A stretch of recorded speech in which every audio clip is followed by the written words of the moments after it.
Namami Chinmayam Devam Sadgurum Brahmavidvaram Vasudeva Sutam Devam Kamsachanura Mardanam Devaki Paramanandam Krishnam Vande Jagadgurum Tvameva Mata Cha Pitattvameva Tvameva Bandhuscha Sakhatvameva Tvameva Vidya Dravidam Tvameva Tvameva Sarvam Amadeva Deva Tvameva Sarvam Gurudeva Deva. Chant the invocation of Yoga Vasistha. Yatas sarvani bhutani Yatas bhutani Pratibhanti stitani cha Pratibhanti stitani cha Yatraivopashamam shanti Yatraivopashamam shanti Tasmai Satyatmane Namaha Tasmai Satyatmane Namaha. We are doing now the concluding part of the Yoga Vasistha. This is from the text of Yoga Vasistha Sara Sangraha, compiled by Swami Tejomayanji. We are doing in the final analysis in response to the question that was posed by the Bharadvaja, the disciple of Valmiki. Valmiki asks question and says he has realized now. Question Bharadvaja asks, how are we going to realize? Rama has realized by listening to the scriptural teaching by Sage Vasistha, which was reported by Sage Valmiki to Bharadvaja. And now Bharadvaja asks the question, how are we going to reach the same state of this one? So, since he already listened to the teaching of what Vasistha gave to Shri Raama, now the teaching doesn't have to be repeated again. So what Bharadvaja has to do, and what Valmiki recommends us, is constantly reflect on the teaching that you have learned until it becomes a factual understanding for you. So this is a sadhana for everybody. We go and listen to the scriptural teaching from a teacher, but it becomes our duty not only listening until when the teaching itself is when being pointed out, if our minds are pure and clear, then we can see right there. As the teaching Srotavya in the Stravanam itself is sufficient for matured minds like Nachiketas and so on, where the listening to the scriptures and the teacher pointing in the direction and the student looks as he listens and established in that you are that and being pointed out, and which he cannot say I am this, you are this. It's not an objectification, but it is a turning the attention of the mind in the direction for contemplation and recognition. Because it's a self-evident fact, and once it's pointed out, once you look in the direction, it reveals itself. A typical example from the Chumanji is to give is, so if I want to point out a moon, there is a lot of clouds and suddenly a moon is there, very thin line in the black background, and that itself is a beauty. And so a teacher wants to point out, hey, look at the moon, and the student cannot see it. Then therefore teacher points out, you see this tree, and you see the flower there in the end, and the top of it, you see the branch, and there's a flower, two flowers are there. Now look in between those two flowers into the sky. So he has to turn his attention to the tree, to the branches, to the flowers, and in between the flowers, now he has to shift attention to that in that direction, and then nothing else can point out. The very fact that he can look at it, then the moon that is there, it will be visible for him. So no further activities there, because moon being a self-luminous, not self-luminous, at least a luminous entity in the sky, can be seen once you turn your attention in the direction. So action is required, attention is required to turn the mind in the direction, leaving the tree, leaving the branches, even leaving the flowers, and turn attention to go beyond in that space between, and there is no tree, no flowers, no branch, anything else, but attention is only to the object there.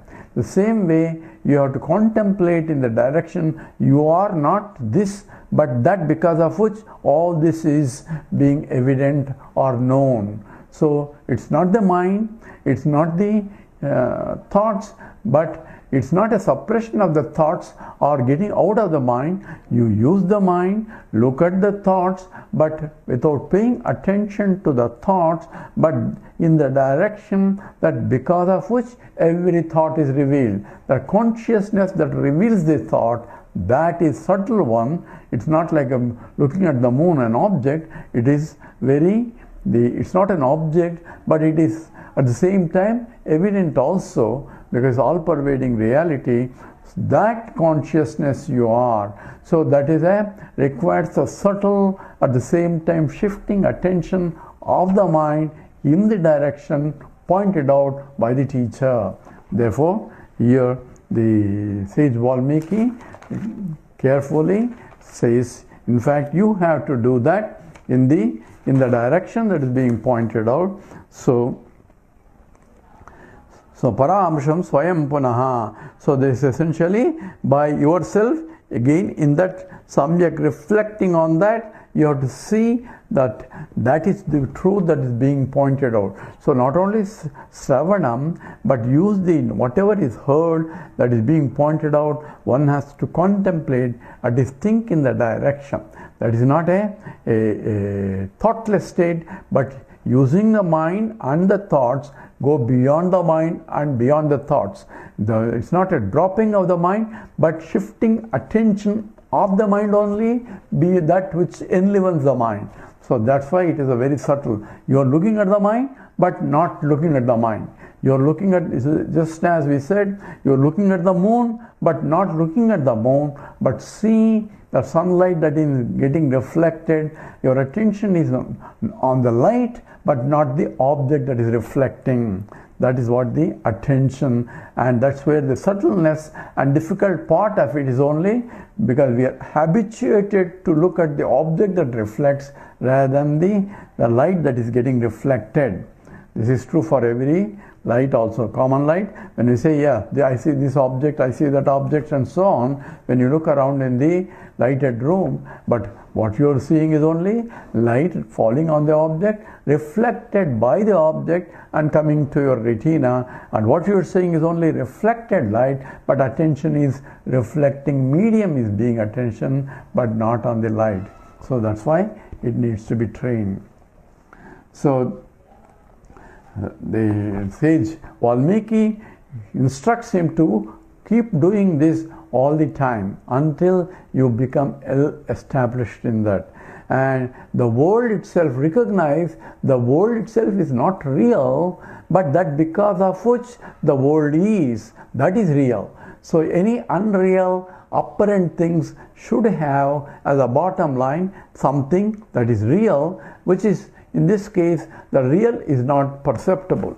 Like gold, the ring and the bangles and necklace, when we look at it, we may be looking at the ring and the bangle and the necklace which are different, but if I pay attention not to the ring, way looking at the ring, but to the contents of the ring, which is nothing but gold, my attention is shifting attention from the nama, rupa, name and form, to substantive, that which it came, by which it is sustained, into which it goes back. In the case of gold example, it's easy to see because gold is also an object. It's only an illustration to point out that ontological status, that means the reality is different from the gold compared to a ring. Because ring may come, ring may disappear into become a bangle. So ring has a date of birth and date of destruction. But gold it was before, gold it is still when you call it ring, and even if the ring get destroyed, it is still gold only. The gold doesn't get destroyed, and therefore attention is that which remains the same all the time. That is the real truth. So he gives you an example, Swapna Vrittam Idam Jagat. In the last sloka that we covered, we can chant again. Avidjaya jagat jatam nasti satyamihanvapi nasti bhinnam chitaha kinchit swapna vrittamidam jagat. Just like the dream creation that you see inside the dream. So how does the dream creation occurs? Who created the dream? We create our own dreams. Now nobody else creates a dream for us. So on what basis we create? We create on the basis of the vasanas only. What are the vasanas? The suppressions and oppressions of the waking mind. It helps to project the dream creation. So who is projecting? It is mind. My mind only projecting. And where? On the mind only. And who gives the support? I am giving the support for it. So I, a conscious entity, using the mind, creating the world of polarity in the mind. And who is seeing again? That part of the mind. I become a jiva in that creation itself. Even though I myself created the whole world, I entered and enter into my own creation as jiva, as an individual, and forget that I am the one who created. That is, I means the mind created, and same mind, a part of the mind is becoming a jiva, and other part of the mind is rest of the creation, including people and animals and everything else is same mind. And when I am looking at my own creation and forget that I created it, and then look at the world as though it is real. But fact of the matter is, when I am awakened to the waking state, I dismiss the whole thing, that it was only a dream but not real. So the tiger that was chasing in my dream is only a dream tiger, and I don't have to take a gun in the waking state to shoot that tiger, because there is no tiger in the waking world. So the dismissal of the unreality of the dream world happens only when I'm awakened to the higher state of consciousness. Whereas in the waking state, things are little different, because in the waking state, I can develop by practice a discriminative intellect that can differentiate that which is real and unreal. That's called viveka.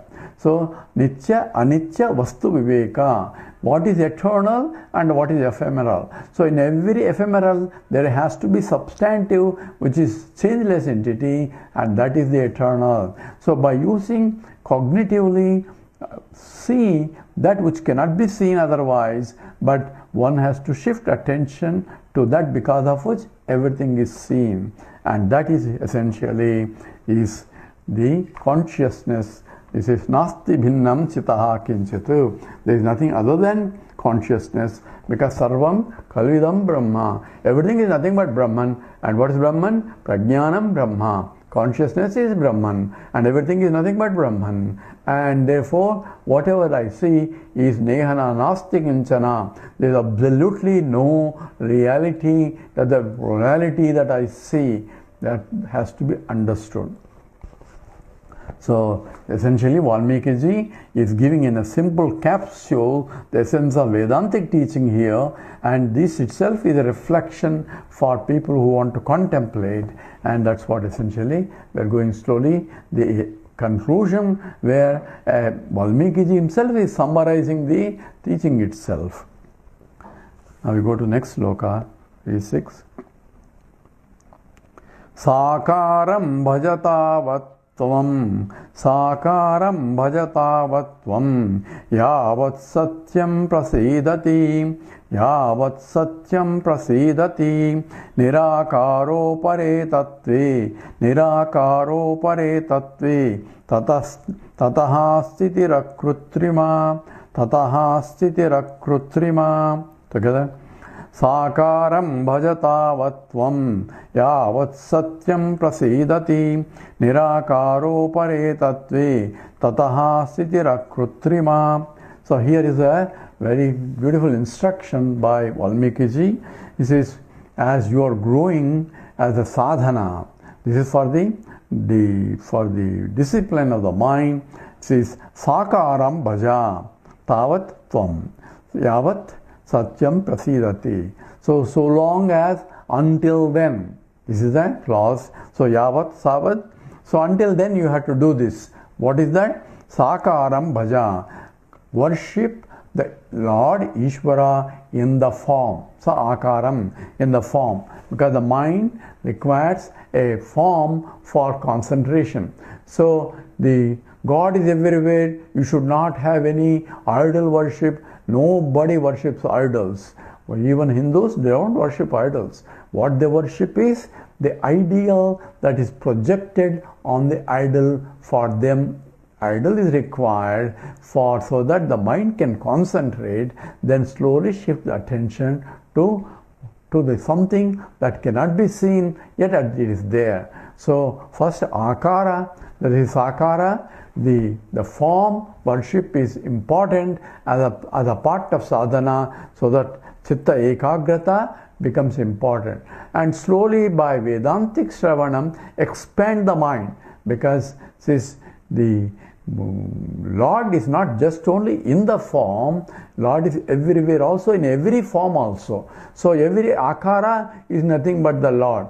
That comes from the teaching. So use the teaching, at the same time see the presence of the Lord everywhere. Now you are growing from a temple one side, where I go to see the Lord in the temple, and I partake, and they give some prasadam, and that was offered to the Lord, and I accept it because I take it that it's coming from the Lord, not from the pujari or anybody who made it.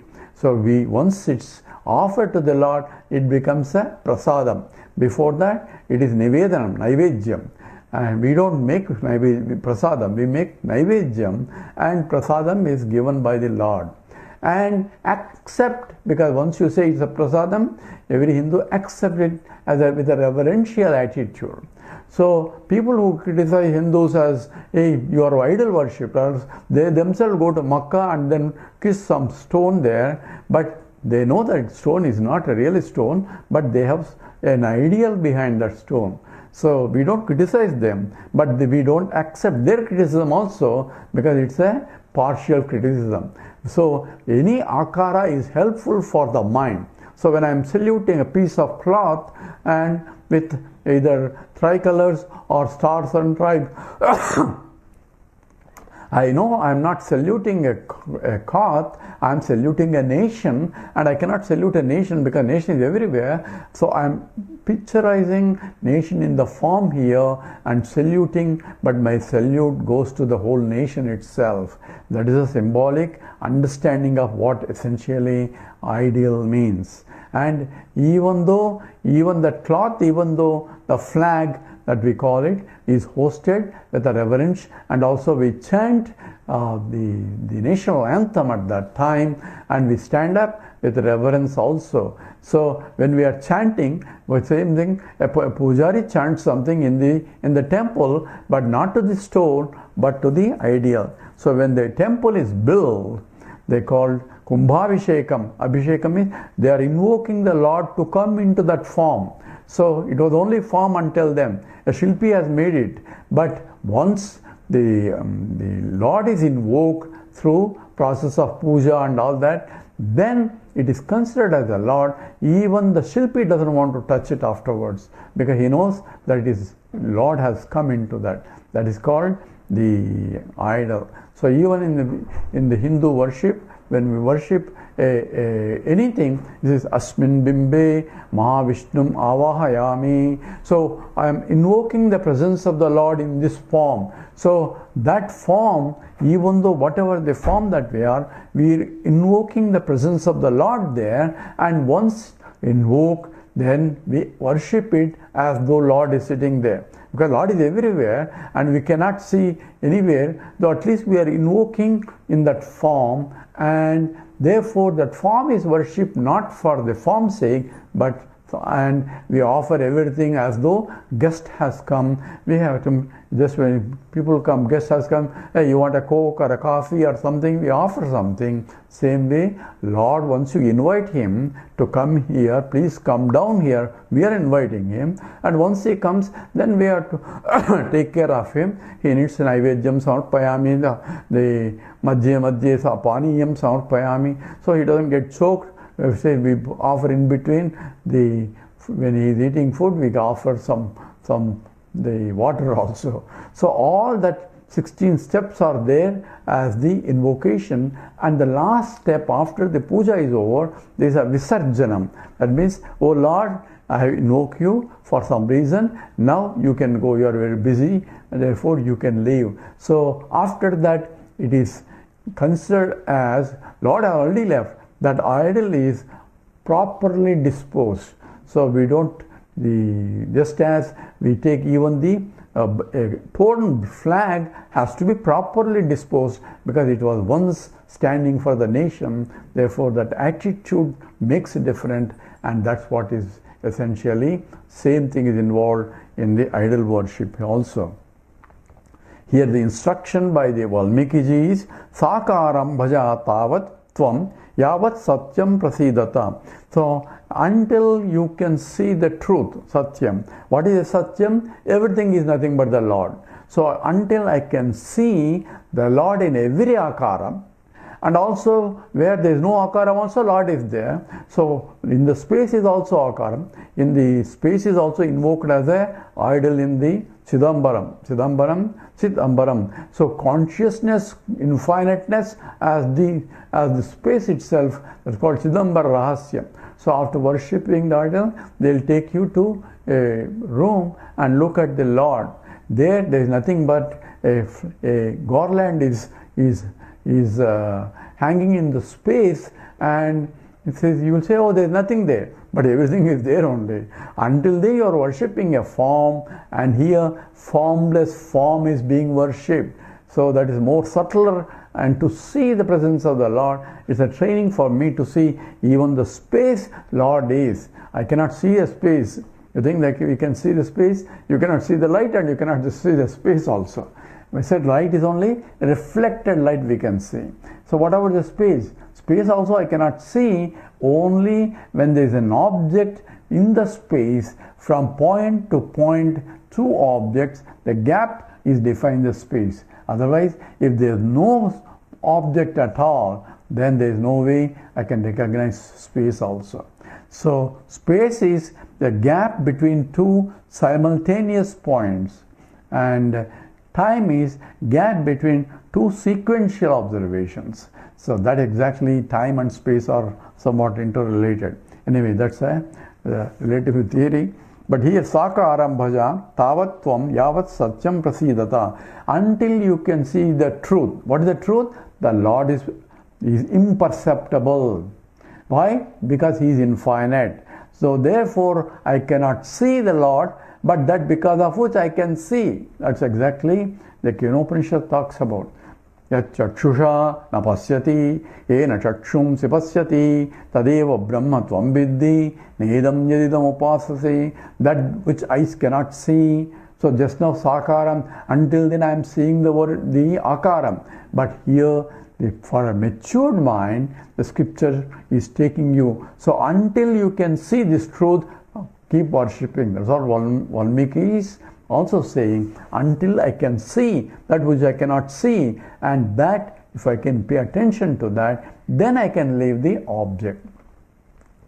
So here the Kenopanishad tries to take him up beyond the forms. Why? It says, Yat chakshusha na pasyati, eyes cannot see. So what I am seeing, that cannot see. But I thought the figure, that's not the figure, because eyes cannot see. So yat chakshusha na pasyati, then what should I do? Ena chakshum si pasyati, that because of which eyes can see. Now you see how the shifting of attention is. That because of which mind can think. That because of which ears can hear. So that is being repeated 5 times. Yes, Yan manasa na manute yenahur manomatam, that which mind cannot see or think, but because of which mind has the capacity to think. Mind has the capacity to think because of life. And what is life? Nothing but pure consciousness reflected in the mind. So the Upanishad itself takes student and says, that is Brahman. So the one that because of which the eyes cannot see, but eyes can see, that is Brahman. And that eva Brahma tvam viddhi nedam yadidam upasate. That alone is Brahman. Tat eva, that alone is Brahman. And then it says, nedam yadidam upasate. Not that you have been worshipping. So leave that and go beyond. If I can go beyond, then I don't need akara. But if I don't go in between for few times, I can go and come back. I can go. So use the tool whenever is required, so that attention of the mind is not to the other names and forms where the mind gets distracted. So I can use any akara. So one student, young fellow, asked me once, he says, if God is everywhere, and you say, why do I need to worship anything? God is there in the sofa also. I say, my God, he's a genius. And I said, yes, you are right. From then on, don't sit on the sofa, because God is everywhere. In the dance, in the Indian dance, before they dance, they worship they put namaskaram to the earth first. Oh Mother Earth, I am going to step on you, but please bless me, because I had to dance. There is no way I can dance, but with a reverential attitude I am doing it. So therefore they put namaskaram to the Mother Earth and ask her to excuse for I am going to stamp on you. So same way, if you think that Lord is there in the sofa, Lord is there in the chair, Lord is there everywhere, but before you sit, get a permission from her. Sofa, I am going to sit on you, but I know you are there as a Lord. So that should be the attitude. Then you have a reverential attitude for every object in the world. So you cannot insult anybody, you cannot, so superficially you can insult, because that has to be done correctly, but at the same time with a reverential. You cannot punish anybody with a vengeance, just like you punish as required for their evolution. Just as you punish your child. When a child, you love your child, but at the same time you are ready to punish the child, not for punishing sake, but to set him right, so that he will never do that mistake again. So that is the attitude of even punishment also. Same way, one can live in the world in that attitude where the violence has to be used if is required to set things. That's what is called Sama, Dana, Veda, Danda. Danda is the stick has to be used as if other methods are not able to solve the problem. So that is the reverential. Even Krishna says, first he goes for as an ambassador to set the peace, because there is no point in fighting and killing in the war. Only when that is rejected, then there is no other alternative other than the war itself. He says, Sakaram bhajatavatvam yavat satyam prasidata nirakaro pare tattve tadaha sitira akrutima. Only when I can see that which I cannot see, and that is by through cognitive process, I have to shift my attention of the mind to that which pervades everywhere, which I cannot see, but at the same time understand it. That is nirakaraha, without any form. Nirakara means without form, means it is infinite. And pare tattve, it is the highest one, because of which everything comes. And tadaha siddhirakrutrima, and you cannot make an effort to it. It is spontaneously has to come. So recognition has to be done by slowly shifting the attention and slowly abiding in that knowledge. And again you come back, because mind is busy with transactions and his habits are very difficult to go. But again shift your attention. So initially one can allot a particular time to do it, but slowly one should be able to do anytime, anywhere. That shifting of attention to that which pervades everything, at the same time paying attention to the disparities at a superficial level, that becomes a jnani. So nirakaraha pare tattve, that is the highest truth, and there is nothing matta parataramna asti kinchid asti dhananjaya. There is nothing beyond after that, because this is the highest state, because it is nirakaram, nirvikaram, and that which is infinite, therefore no akaram, and anything is only, everything is in that only, all akaras are only in that. It's called Akasha, space. Word Akasha in Sanskrit is that which provides avakasham for everything. It accommodates everything. At the same time, it pervades everything. So if there is an object there, the space is there, the object is in the space, but space is also in the object also. In and through, it pervades everything. So Ghadakasha is an example where the pot space is not different from the total space. So my attention is on the space, but I need a pot space in order to know this pot is smaller, that pot is, there is not enough space, and so on. For transactional purposes, we can use it, but for understanding purpose, mind has to be subtle enough to see the truth, underlying truth. Until then, Valmiki says, use akara, sakara worship, and even after that also use it, because yatarati shreshtaha tatat eva idara janaha. So as long as you are doing it, other people follow it, therefore for the other's sake you still continue the sakara worship, that means with the form worship, at the same time go beyond the form also. That if you can do yavat tavat, then you are essentially worshipping the totality. We'll come back to this again tomorrow. We'll stop here. Om Purnamada Purnamidam Purnat Purnamudachyate Purnasya Purnamadaya Purnameva Vasishyate. Om Shanti Shanti Shanti. Harihi Om Sri Gurubhyo Namaha. Harihi Om.